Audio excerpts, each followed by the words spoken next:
Kũringana na gĩkundi gĩa kũrora maũndũ megiĩ ng'aragu, makĩria ma andũ 500,000 matigĩtwo marĩ ũgwati-inĩ wa kũgũmĩrwo nĩ ng'aragu kaunti-inĩ ya Mandera. While the drought has affected most parts of the country, our region has been affected the most since majority of our community are primarily pastoralists. Irio ici iria ibeanĩtwo nĩ thirikari ya Mandera yugĩte makĩria ma andũ 500,000 arĩa marabatara ũteithio wa naihenya wa maĩ na irio nĩ mekwamũkĩra ũteithio ũyũ naihenya o ũrĩa kwahotekeka. We have over 500,000 people affected according to the rapid assessment conducted by the Kenya Food Security Steering Group. Gavana Mohamed Khalif augĩte ng'aragu ĩno ĩcũngĩrĩirie gũkua kwa mabiũ, ũndũ ũrĩa ũtwarĩte kaunti ĩno hathara ya mabilioni ma mbeca. The long drought has affected the economy at large.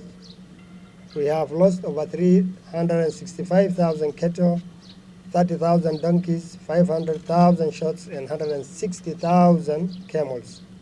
And the monetary value of livestock lost is over Kenyan shillings 11 billion, equivalent to our national allocation from the national government.